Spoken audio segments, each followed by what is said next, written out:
Oh, better turn that down. There we go. What up? What up?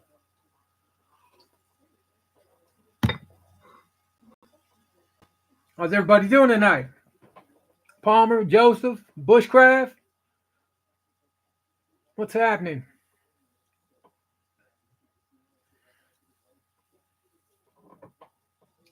Having some. Yeah, that's better. Having some serious weather blew through here the last 4 or 5 hours. We had four separate tracks that went across Austin from top to bottom of hail. And I can guarantee you tomorrow is going to be a good day for some roofers because some of the reports I saw were baseball sized. There was one report that's not confirmed yet where somebody said grapefruit sized, but most of the stuff that I saw was probably in the baseball size to egg size or golf ball size. But that's the size that it destroys everything. It doesn't take it. It doesn't have to be too big. It's just how much of it you get. And there was a whole bunch of it blowing across today. So if you're not familiar with the topography here in Texas, specifically Central Texas, to the west of us is what they call the hill country, and the hill country does one thing that is advantageous to those of us who live in Austin, is because of the hill country and then the flatness once you go to the east of Austin.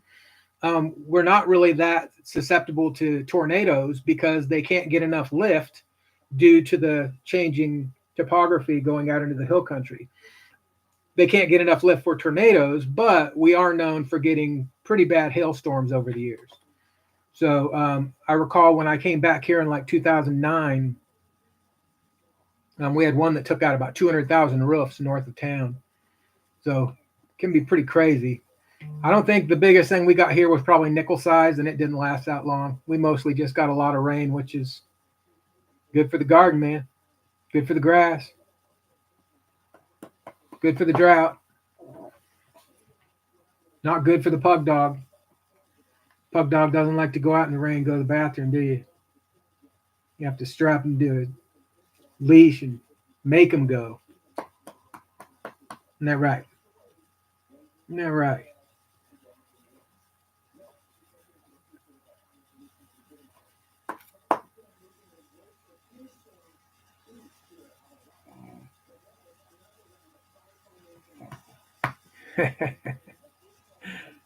Not the Spartans.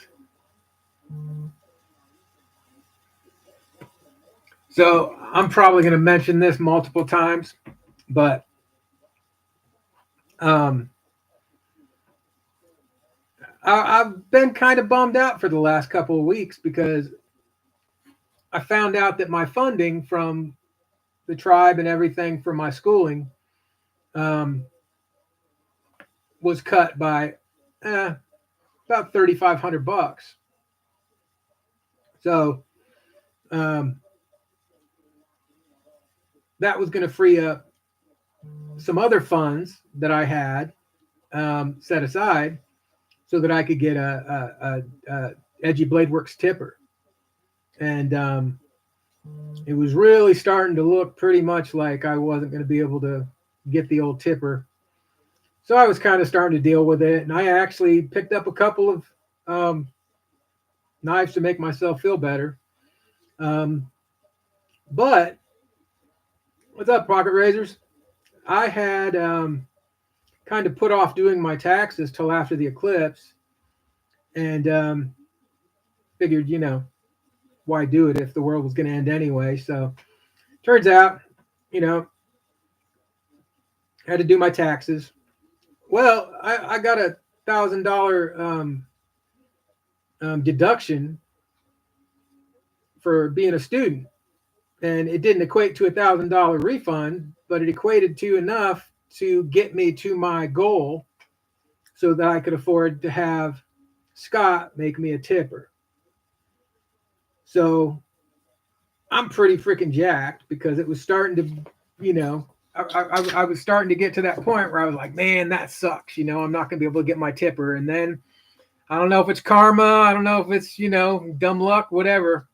But everything seemed to work out. So Mr. Scott's going to be sourcing some blade steel, and we've decided on a handle, and he's going to try and get one together for me before Blade Show so that he can, maybe use a little bit of those funds to help fund his trip. So it's a win-win for everybody, man. But I'm really jacked about that.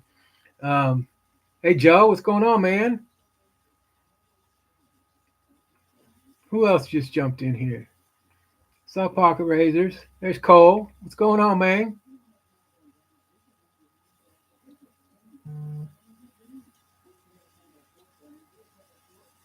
Hey, Joe, I just checked in with Keith about that fixie, and I'm still down the list a little bit, but we're getting closer. So once he gets that done, I'll have him send that to you so we can get that sheath done for that little fixie.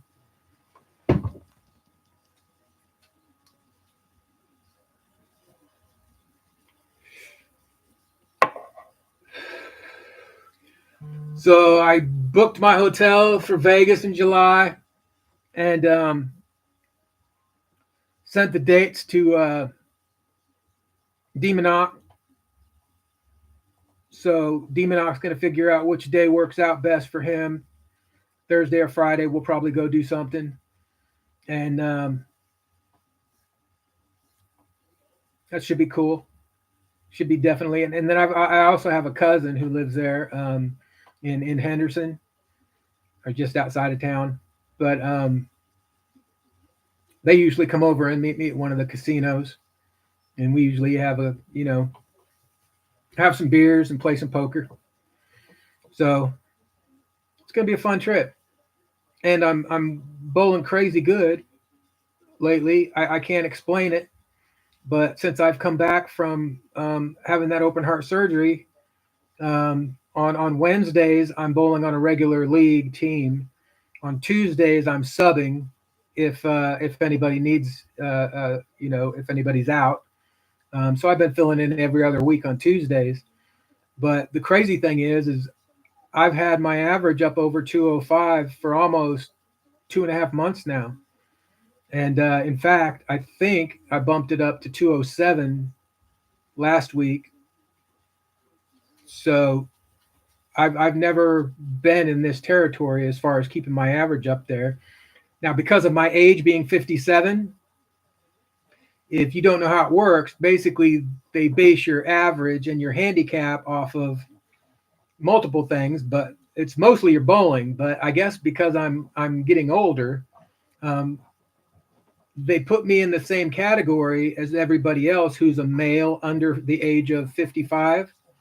But I get a sliding scale on my average. So even though I'm running a 205, 207 average, it'll equate to the equivalent of a 40-year-old or a 30-year-old or a 20-year-old having a 181 average.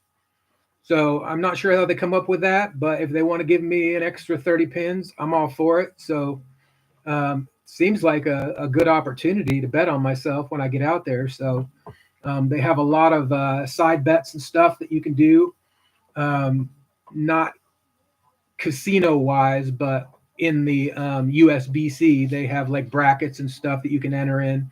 And if you're feeling it, betting on yourself, can usually just help you get rid of money you had in your pocket. But the last couple of times I've been in a city tournament, I've gotten some cash. So pretty happy about that.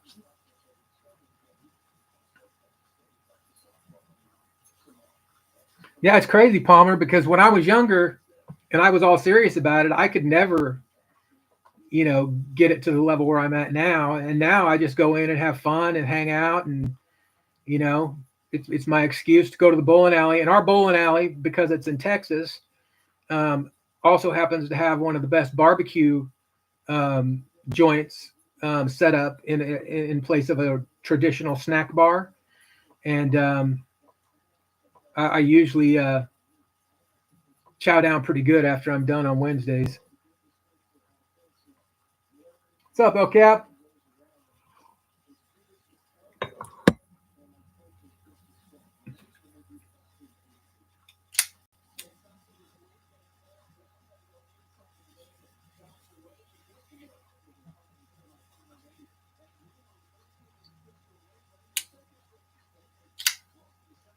You know, it's funny. I got this from a giveaway on Tri-State, and I would have never picked up a more Malia. But it's kind of funny. One of the first knives that I ever got was the Rampart, CJRB Rampart. And the reason that that knife stood out was because, excuse me, it stood out in my mind and in my collection because it was just so dang, the action on it was just so dang fidgety. And, you know, the funny thing is after I won this, I just kind of put it over in the part of my collection where I put things that I'll never get rid of just because they hold sentimental value to me. And that's where this knife was at since I won it. And I was looking for something to stick in my pocket the other day, and I was going through and grabbing stuff, and this one was just so dang fidgety. And it's got the top flipper and the studs, but the action on it's so good. There is a little bit of issue with the transition here between the micarta, just a little bit on one side. The other side's good. But I mean, I've had a couple of front flippers, but this one just flies out.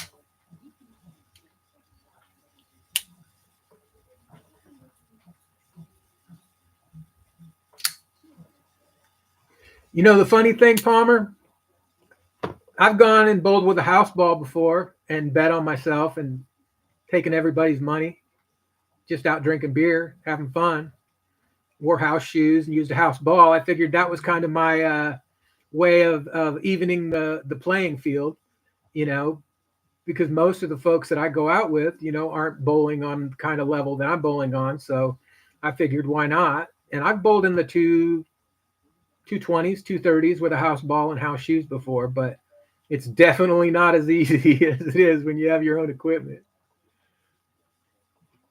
So my best, I'll tell you a funny story. Humility is a funny thing. So this has been about 3 or 4 years ago.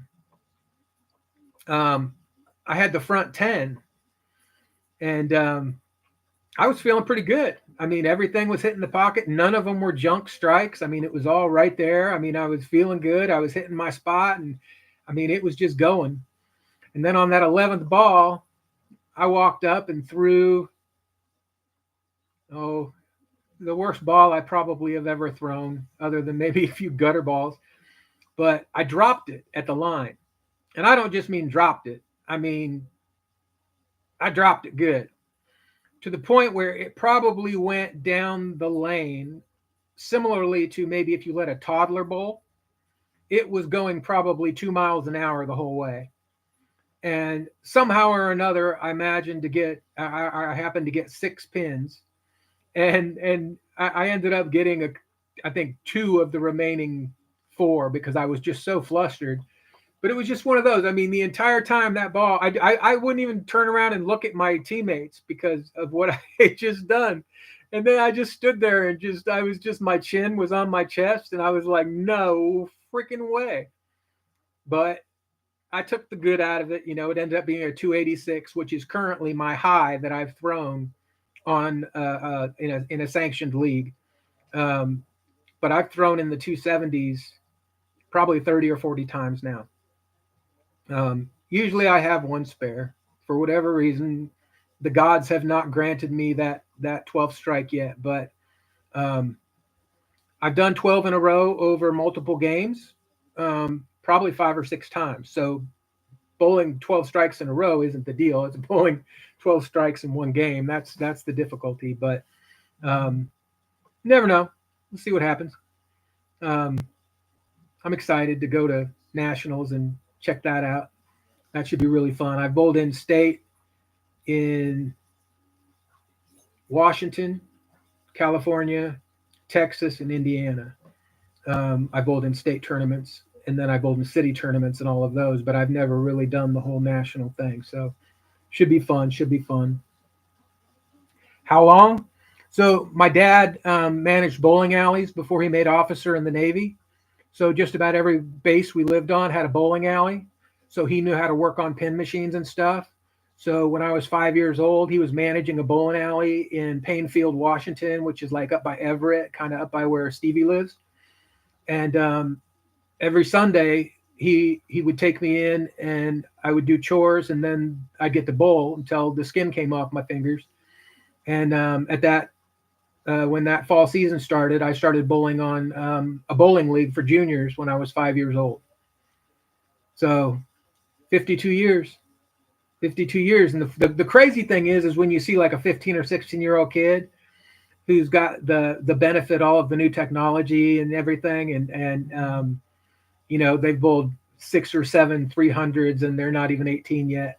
But a lot of it is the technology. I think a lot of the reason I have my average up where it is because I put a new bowling ball into my into my bag, and I'm thinking about putting in another one. But I'm kind of a one ball guy. You see these guys walk in and they've got 5 or 6 different balls, and I'm kind of a little bit more of, I want to get to know one ball and figure out what it does, and then I can use that ball and manipulate that ball. However, so I kind of view bowling kind of like golfing. You can manipulate that ball in a lot of different ways, just like you can with golf. One ball guy. That's right. That's right. I'm done with the children's anyway, so one ball is all you need. That'll be my secret third account. One ball guy.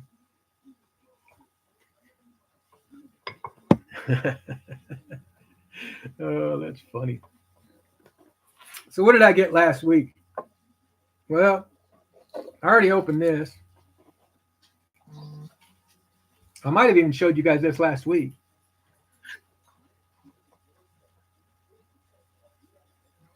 But the little Subway Bowie I got last week, I've been wearing that around.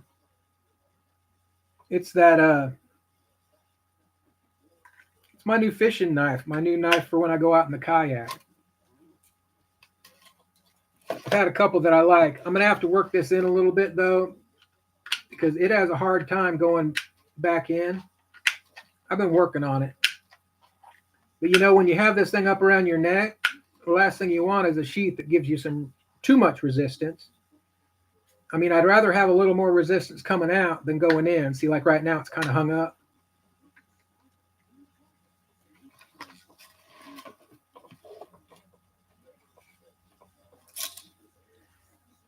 Well, I'll tell you, the funny thing is there's a push right now, and it's not by your traditional bowling alleys who are making this push.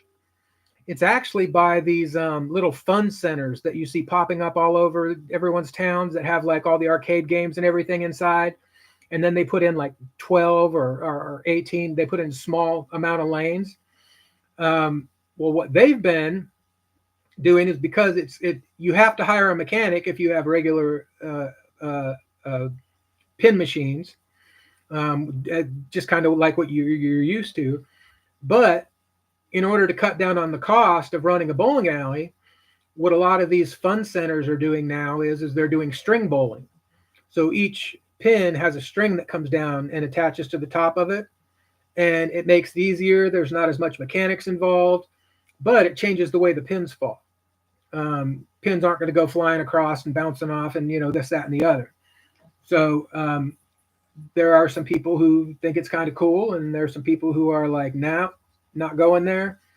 But that is something that has really just kind of popped up in the last couple of years. I can't recall hearing about string pins before that. So, but I do understand it. I mean, it definitely would cut down on the cost because you don't have to employ that mechanic, um, and you don't have to have that machine operating on each lane. So,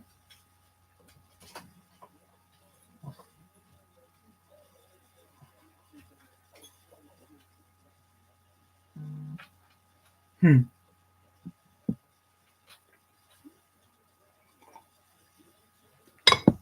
When I was up in the Northeast, they even had, and some of y'all might know what this is, but they had duck pin bowling or candle pin bowling, and that was an entirely different ball of wax.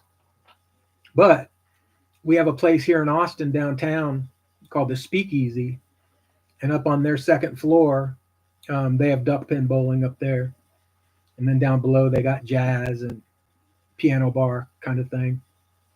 Kind of a cool spot. What else have I been doing? Been carrying this for my dog walking knife this week. This is the spider code that actually made me get rid of the rest of my spider codes a few years ago because none of them were as good as this was. This PM2. I got rid of the shaman. The PM3 was a little bit, or the 3 was a little too small for me. But this one is just perfect. And now I've started picking up a few RNs. And honestly, one of the main reasons that I've been picking up some spider codes is because on that OCD for EDC .com, he has a bunch of collectors club spider codes for sale on that site. He's got like 5 or 6 pages of knives, and a lot of them are club knives that he gets in. And the reason that it's kind of cool for me is if you go back and look at my jersey in high school and before high school when I was playing baseball, I always wore the number 16, and then 16 was also my date of birth, February 16th. And so 16 was always kind of a lucky number. And going on, Marty. Hey, Joe. And so it was kind of always my lucky number. And then when I got it, I bought the first knife from him just on a fluke. I didn't know that was his collector's club number. And I guess there are 200 numbers issued for the collector's club. And his happened to be 16. So I've picked up a few of those. Kind of cool to have your lucky number on your knife, you know what I mean? So kind of an additional connection. And then also when we get into story time here in a little bit, you'll find out a little bit more about my love for connecting numbers anyway. You can call it what you want, but it's kind of funny the way it always works out. Kind of like with the taxes and everything for the tipper. So that's just got me just overjoyed. So I know a lot of you guys weren't in here in the beginning. So a couple weeks ago, I found out that a considerable amount of my funding for school for the next year. I just completed my first year, but I found out that a bunch of my funding, almost $4,000, was cut by the reservation. So I'm not sure if basically the way it worked out is they calculated how much I made in scholarship money from the res last year, and then because of that, I wasn't allowed to take out as many grants, etc., as I was the first year. So I was kind of bummed. I looked at my funds, and I was fine. I've got enough funds to make everything work, and everything like that. But that meant that I had money that I was going to use for things like getting the tipper, and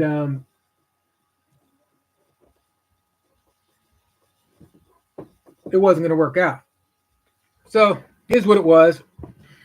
So I started kind of, excuse me, processing it, and um, I decided to wait to do my taxes until after the eclipse, just in case.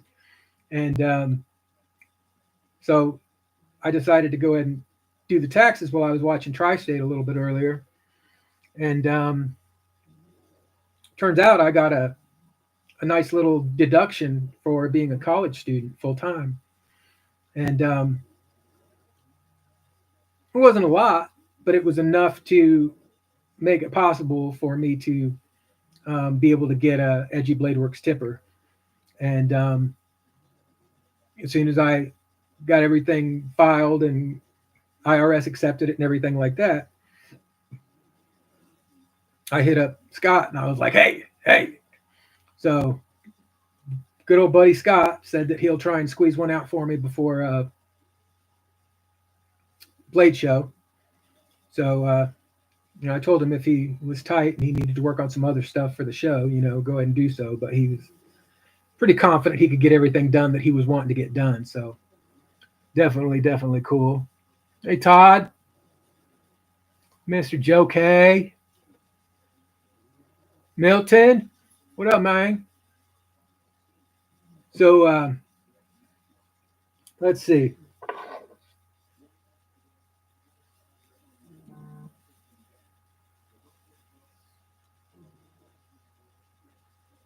Been carrying this around with me all week. This soap on a rope.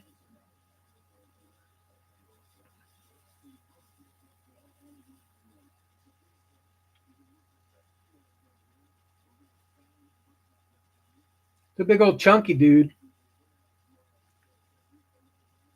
But I have a lot of doctor's appointments this week, and I generally don't take much more than a traditional when I go to my doctor's appointments.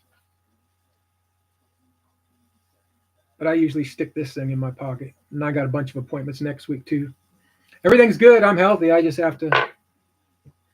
I'm getting ready to meet with a pharmacist for the first time. I've never had a situation where you go meet with the pharmacist. But then this individual is going to assess all of the medications that I'm taking currently and look at all my test results and then assess whether or not they need to make any adjustments to anything, because apparently a bunch of the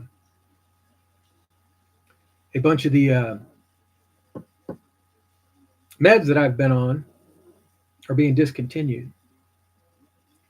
So my insulin probably runs $1,000 for a box, and that's 5 pens, which is probably 3 weeks. And then this new stuff they got me on, it's called Trulicity. It's kind of like the Ozempic, but maybe half power. I was looking at that, and that's like $1,500 for 3 pens, and that's like 45 days at the rate I'm taking it. But then they're going to look at all that stuff, and in the meantime, I'm doing research, and somebody in one of these lives was talking about a complete transformative diet that excludes all processed foods, and it took their blood sugar down to the point where they came off of the medication altogether. Like no exercise routine, nothing crazy like that. It was just simply no processed foods, which isn't as easy as you think, but it's doable. And I'm looking at all these meds that they got me on and reading horror stories about people who've been on them for their lifetime, and kind of makes me want to continue doing the research. There was one place that was like, I think they wanted like $600 for a 90-day diet, and then you could just repeat the diet over and over and over again.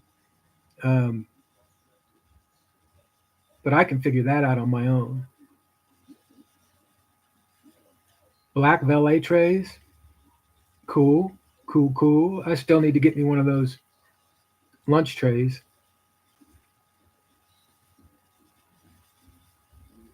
Well, I do have one to open up. I told you guys I was kind of feeling sorry for myself because I wasn't going to be able to get that tipper. So I took a little bit of my tipper money and bought something online from a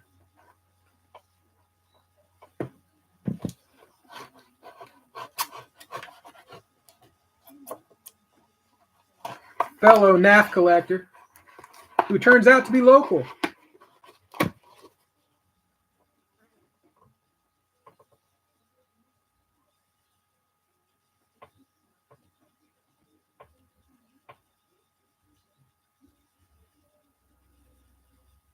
That's our box opener today. Custom piece by Keep the Knife Freak.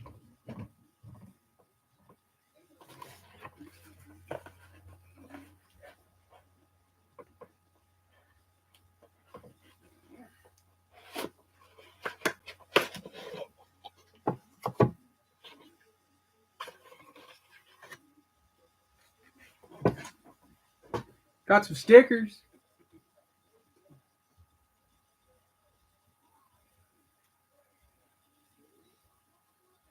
That one's pretty cool. Iridium Solutions.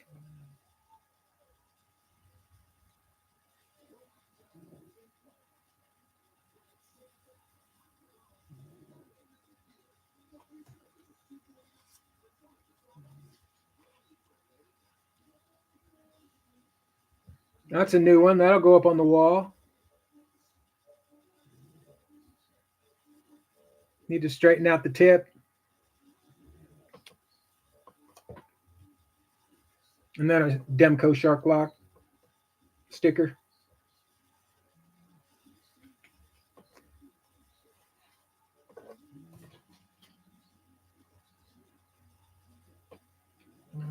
So I've been looking at these things for a while. Oh, there's another one.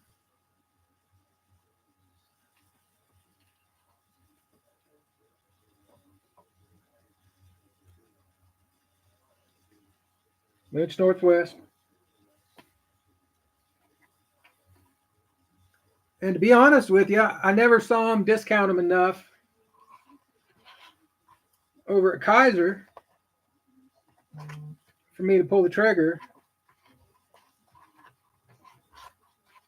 But 5-door put it up for a very, very fair price.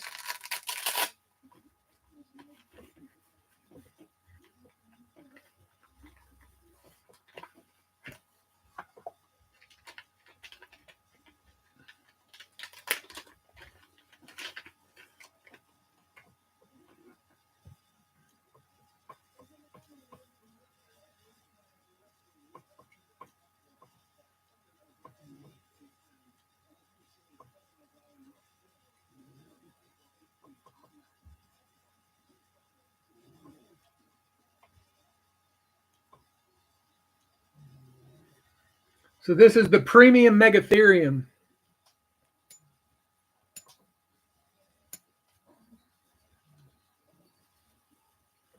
Huh.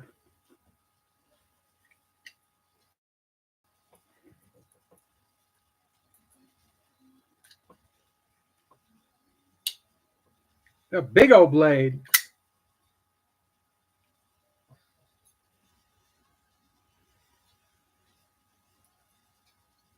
What's up, Randy?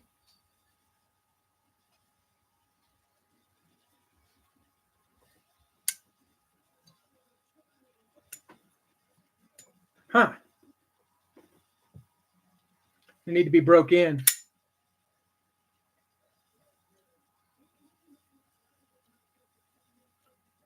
S35. Titanium frame lock.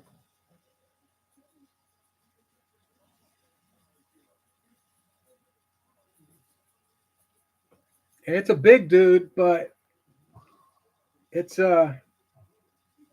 fits my hand good.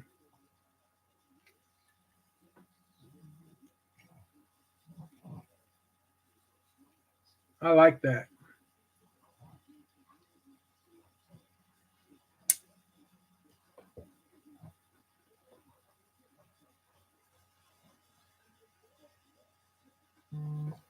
And if you like this design, I know they're almost out of these. I think somebody said there were like 3 or 4 left at Kaiser.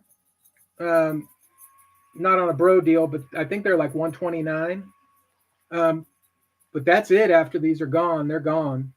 And this is a Isham design. But I just like the size. And that's a slicey blade. You can choke up on it there if you want. I'm gonna have to figure out. I might have to break it in a little bit, but right now the detent's pretty strong, and reverse flicking that is we have to figure out how far up. I'll have to work that out.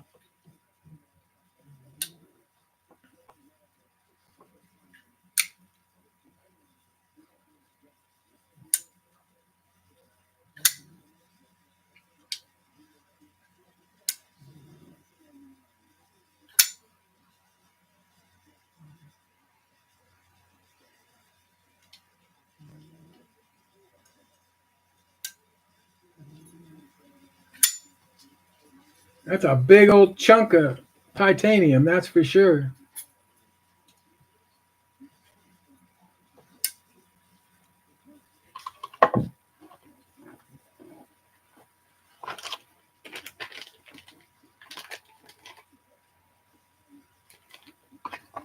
Anyone got anything coming in? Anything on the way? Are you tracking the postman?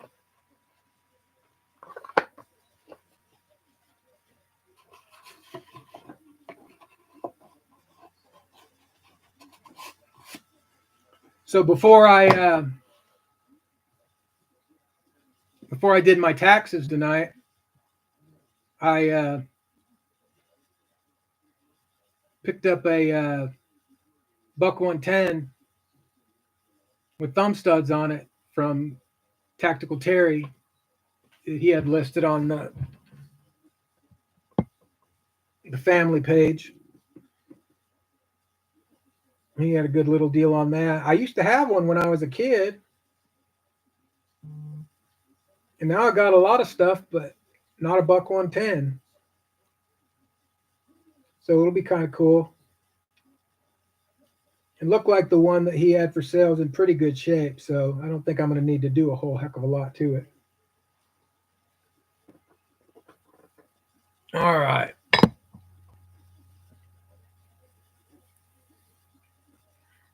And then just to give you guys an idea of the build so far, we're talking about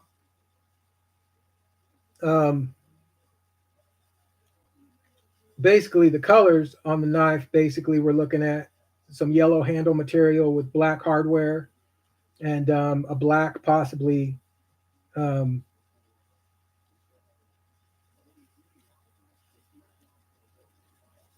leaning more towards black for the tipper.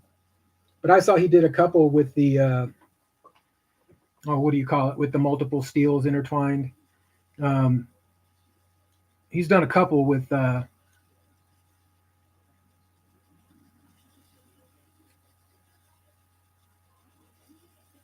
the 110 nicely fits in my exo slip. Huh?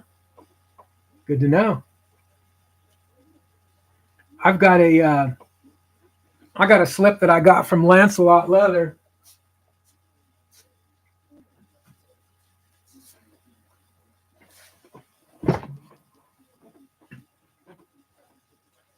And I got this I won a runt off of Zach's page, probably close to 3 years ago. And it wasn't my jam. It was super powerful, cool knife, but it just for the size of it, it was just kind of like I didn't really have a use for it. So I swapped.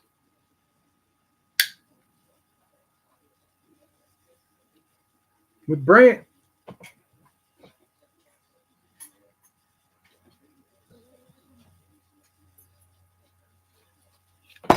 and picked up this lock back that I just dropped.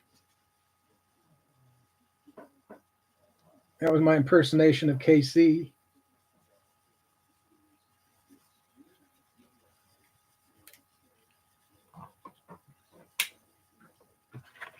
But the point I was going to show you is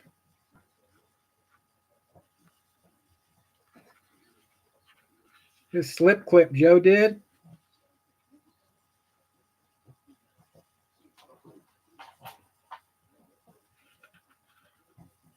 And black and orange are my colors. When it comes to doing the leather stuff, I like the black and orange, and black with the orange stitching, orange with black stitching. Harley Davidson colors.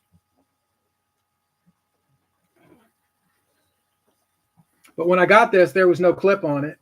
And I could have sent it in to Benchmade and had the Life Sharp done on it, and they would have put a clip on it. But I just kind of like the idea of putting it in a slip. And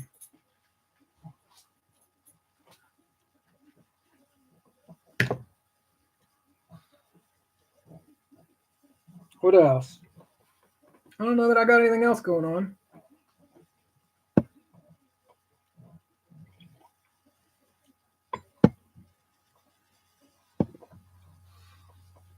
Damascus. Yep.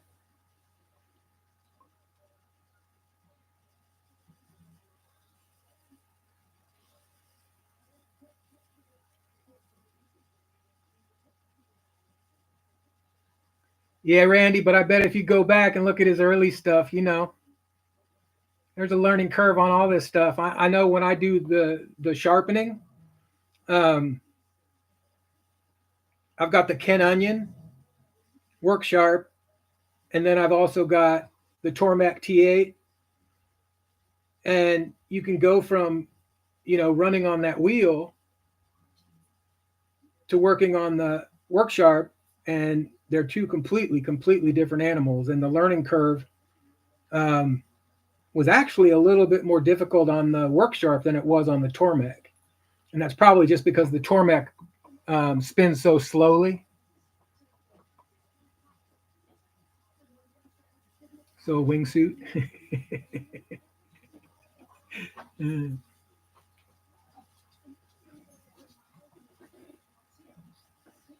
the cool thing, Randy, is you know, we get to see you continuously improve.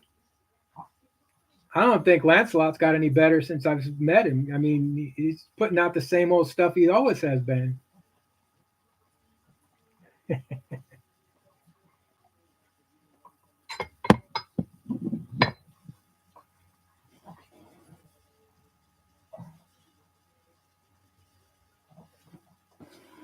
All right.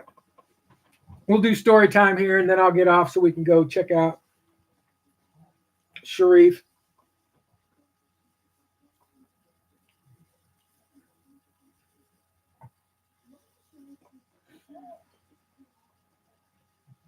So story time is basically about my first trip to Sturgis. But there's a lot leading up to it that we got to touch on first. Starting with, when I was 16 years old, my parents found an ounce of weed in my bedroom. And one thing about my folks is when they realized we were too big to get whooped, they figured out the best punishment. And they did it on a regular basis. I mean, they knew what kind of punishments they could, you know, put on us to hurt us. And I've always been a live music guy. I've always loved going to concerts. So after I got busted, I came home from school that day, and my folks sat me down and they said, your punishment is you can't go to the Foreigner concert.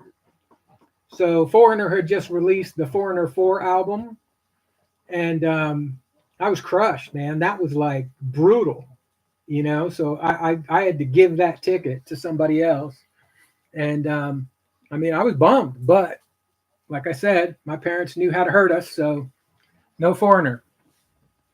So we start approaching my 40th birthday, and I traded in April. I think yeah, it was the April after I turned 40. And I sold my XLH 1200 Sportster and bought a FXSTB night train, which is kind of a cruiser. It's a soft tail model, but it's the one that's all blacked out with the big wide tire on the back. So I got me a new Harley Davidson, and then I started making plans to go back to Sturgis, because when I was 15 years old, I went to Sturgis and stayed with my uncle for the summer and got to experience the rally for the first time. And I was hooked. I mean, what's not to love? Motorcycles, loud music, beautiful women. I mean, it was awesome. So I had this thing built up in my head, and I was just like, okay, we're gonna go back, and we're gonna see if it is what it is. Well, I guess one of the things that happened was in the meantime is they quit allowing all of the party to happen in Sturgis, and everything got pushed out to the outskirts around town because the party started getting a little too crazy. So I booked a 9-day stay at the Buffalo Chip, and I did it in their VIP area, which is called Fenske, Fenske Park. And basically, the Fenske was what was up around the back of the stage area where all the bands performed. There was a fenced-in area where all of the big motorhomes and there was camping back there, but it was expensive camping. But one of the perks was it was blocked off, so nobody else could get back there unless you were VIP. They catered us a meal every day, and then from I think like 9 a.m. until 2 a.m. There was a light beer and a regular beer available, and that was all included with your VIP. And then there were gals who would come around and they would help you out and assist you if you needed some liquor from in town or whatever. There was a couple of gals who were assigned to the VIP area, and then when we went out of the VIP area and went up into the stage area, there was just a huge amphitheater that could probably hold 50, 60,000 people, but we had half of the front row. So there was 6 feet of pit right in front, 60 feet of pit that was ours and 60 feet of pit that was theirs on the other side, and they sold those tickets.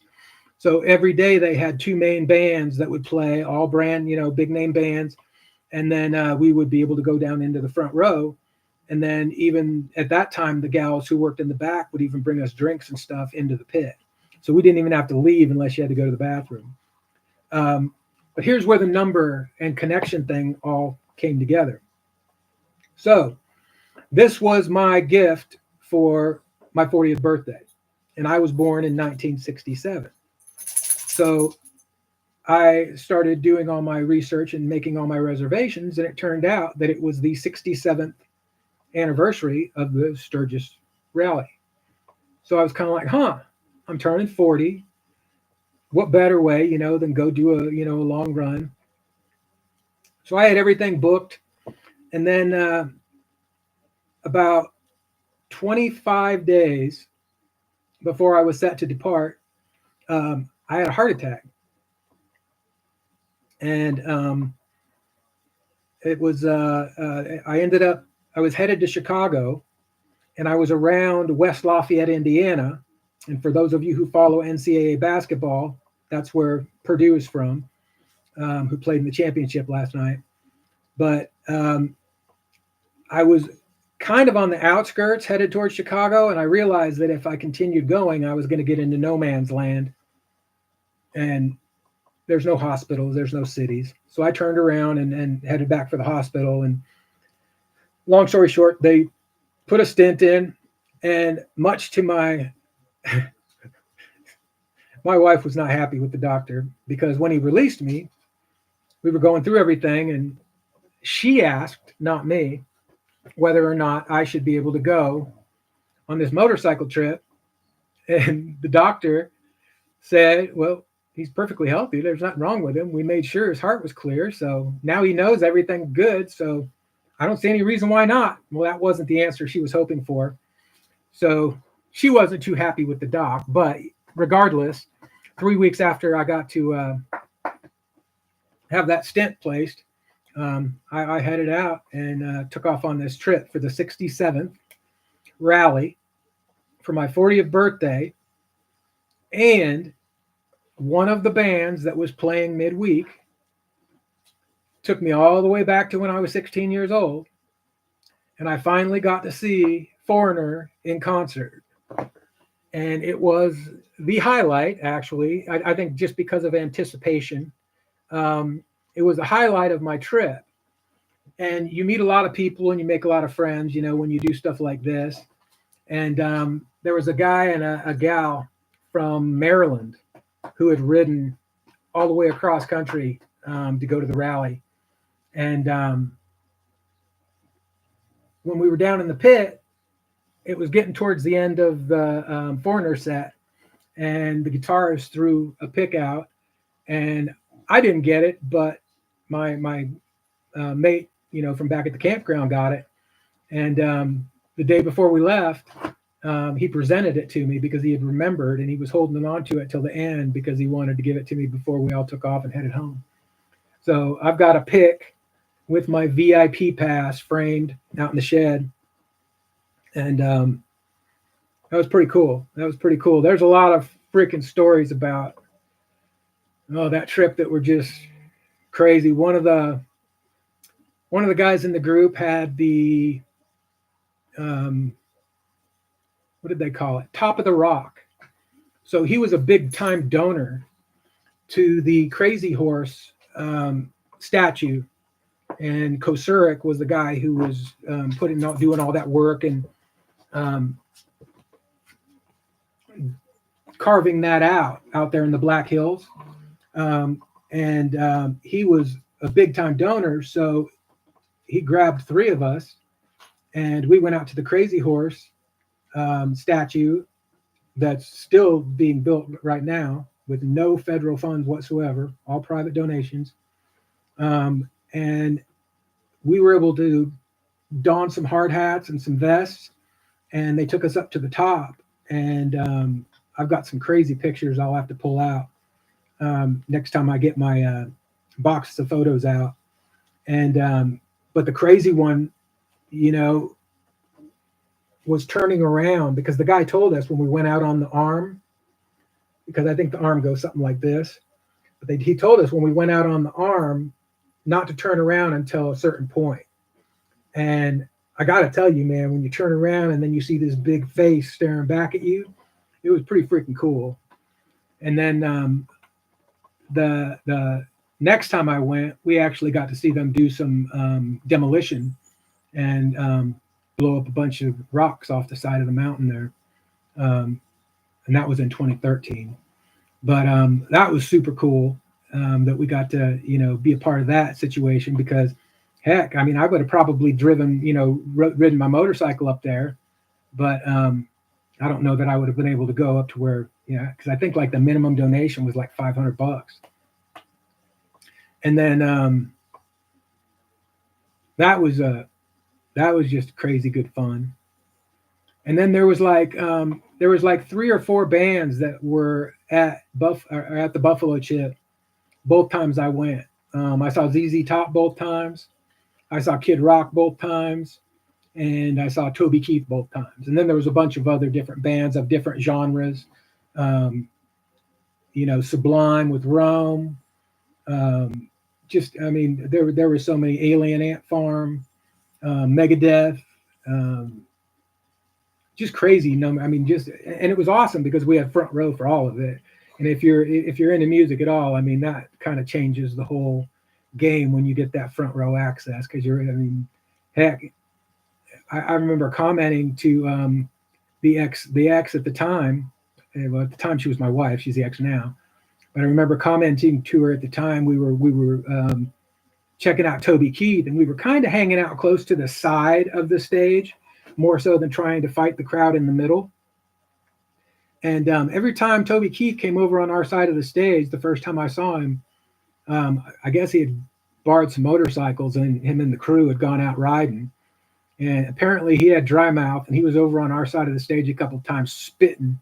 And I remember telling my wife, I was like, man, that guy's freaking damn near spit on us like a half a dozen times. But we were close enough to get spit on. The other thing, if you ever get out in that neck of the woods during non-motorcycle rally season, the Buffalo Chip is run by an old retired attorney from Sturgis who goes by Woody. And that place is a hunting lease, but it's also a shooting range. And when I say shooting, I mean anything that you can imagine.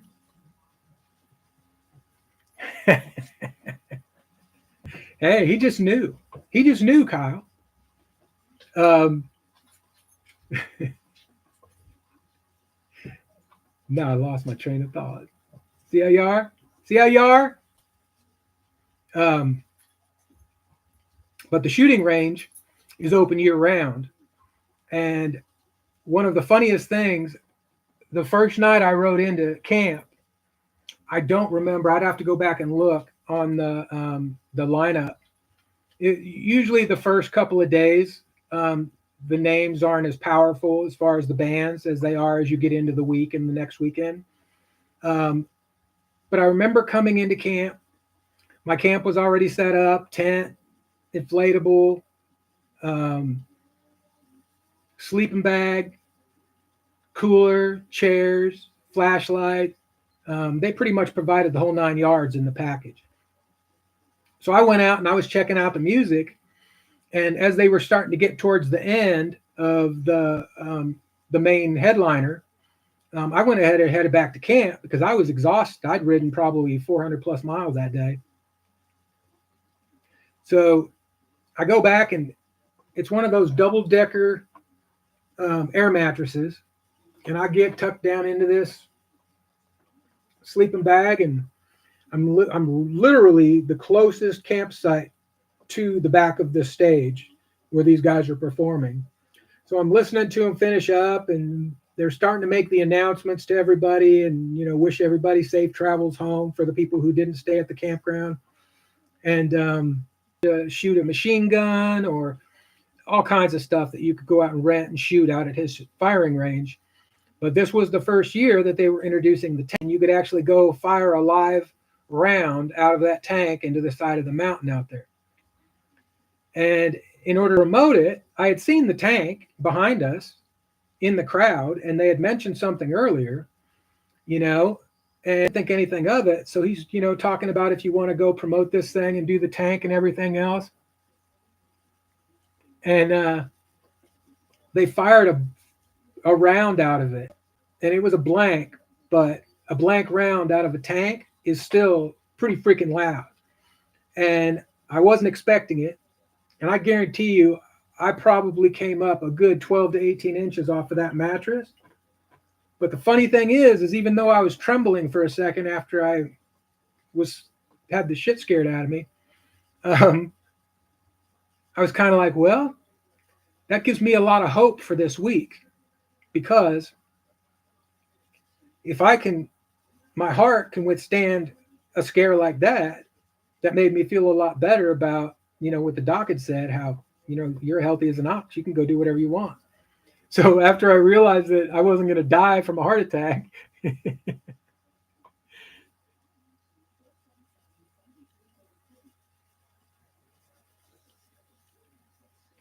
so I've been to Daytona once on a rental. I rented when I got there. I had a plan to go once before when I had my Sportster, but the year that we decided to go, there was a really, really bad weather for like 2 or 3 weeks leading up to it, because it's in the spring down in Daytona, and there was so much flooding between Indianapolis, which is where I was living at the time, and Daytona, that with such a small tank on that Sportster, I wasn't sure I was going to be able to make it without having to call AAA a bunch of times to come give me gas. And shortly after that, I ended up putting a fat bob tank on it. And it would have been a lot better, but yeah. But I can tell you, going to a rally on somebody else's motorcycle is, it takes you a couple days to get your feet under you and get used to a new bike.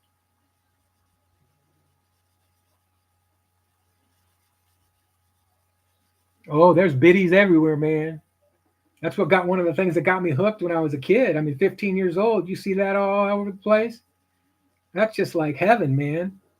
Rock and roll, leather, and beer trucks. I remember seeing those girls topless dancing on top of the beer trucks when I was 15.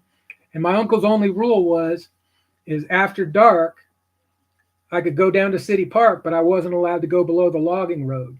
So there was a logging road that went the entire way around City Park.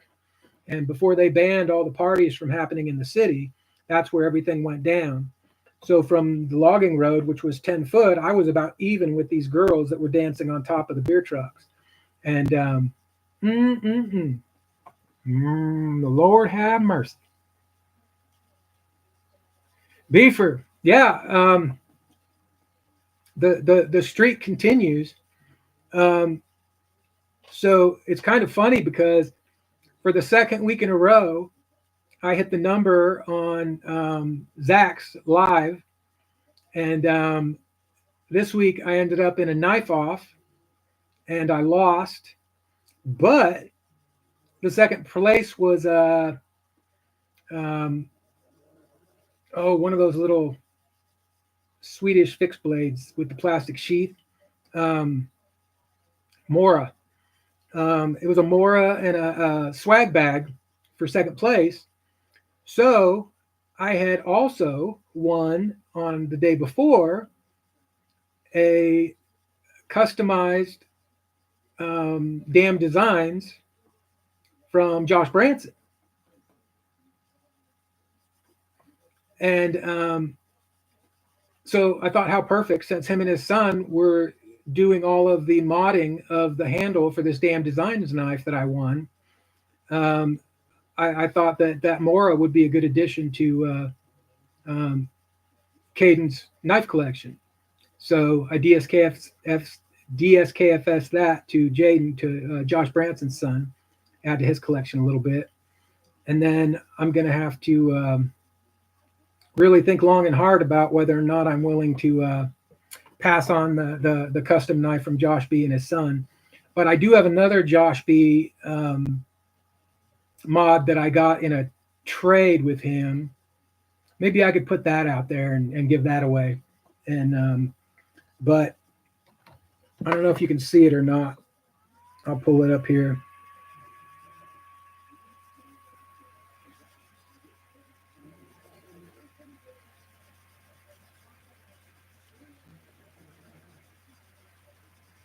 If it was on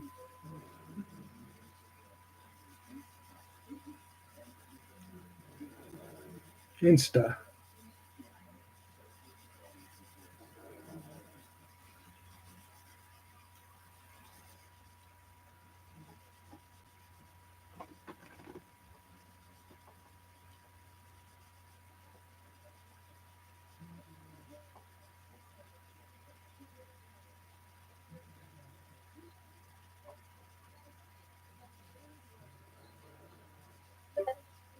All right. Well, I'll have to post the picture up. But I'll tell you what, they did a pretty good job, man. It's looking pretty cool. I can't tell if they use like a Dremel or something, but the scales are looking pretty dragon-like. So I'm really digging that. So even though I stated that I would give away everything, I might have to go back on my word on this one. So too bad, so sad. You suck. Too bad. Good night, Mr. Milton. And everybody.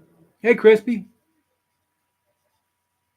I'm going to finish up here and then see you guys over at Mr. Sharif's place here shortly.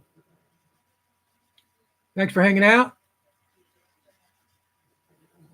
I'm actually going to post a video this week. So tune in next week to see if I actually did. Later.